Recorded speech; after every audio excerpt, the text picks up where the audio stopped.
Mega DSC notification త్వరలో జారీ చేస్తా అధ్యక్ష ప్రతిపక్ష పార్టీకి చెందిన నాయకులకి ఇక్కడ ఓపిక లేదు కనుక ఒక విషయం చాలా స్పష్టంగా చెప్పదలుచుకుని, ఎందుకంటే నిరుద్యోగ యువకులందరూ ఆశతో మమ్మల్ని చూస్తున్నారు.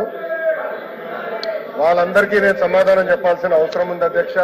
డిఎస్సి అనేది మీరు ఒక్కసారిగా చూస్తే గత ప్రభుత్వం ఒక్కసారి కూడా 5 సంవత్సరాల్లో ఒక్క డిఎస్సి కూడా వేయలేదు. ఎందుకు వేయలేదో వాళ్ళు సమాధానం చెప్పాలి అధ్యక్ష. డిఎస్సి విషయంలో ఒకసారి చూస్తే అధ్యక్ష, ఉపాధ్యాయుల నియామకంలో ఇప్పటికీ 1994 నుంచి చూస్తే అధ్యక్ష 2,60,194 పోస్టులు భర్తీ చేశాం అధ్యక్ష.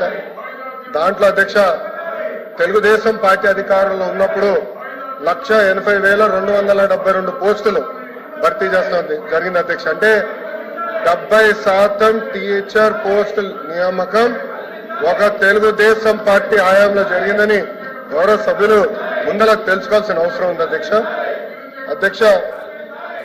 మీరు చూస్తే గౌరవ ముఖ్యమంత్రి గారు కానివ్వండి, నేను కూడా మంత్రిగా బాధ్యతలు స్వీకరించినప్పుడు డిఎస్సి పైన తొలి సంతకం పెడతాం జరిగింది అధ్యక్ష. దాంట్లో భాగంగా 2/7/24కి టెట్ నిర్వహిస్తాం జరిగింది. 4,27,000 మంది అప్లై చేశారు. దాంట్లో 3,68,000 మంది అపియర్ అయ్యారు.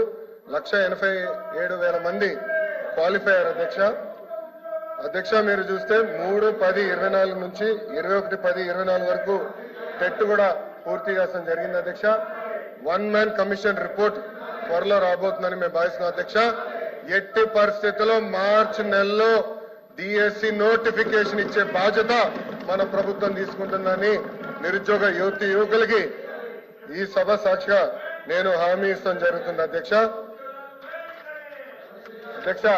విచిత్రం ఏంటంటే నాకు వేసిన 2 ప్రశ్నలు ప్రతిపక్ష పార్టీలు, కానీ వాళ్ళు వేసిన ప్రశ్నల మీద చర్చించడానికి సిద్ధంగా లేకపోతే నిజంగానే చాలా చాలా బాధాకరం. ఇప్పుడన్నా వాస్తవాలు తెలుసుకోవాలని గౌరవ సభ్యుల్ని కోరుతున్నా అధ్యక్ష.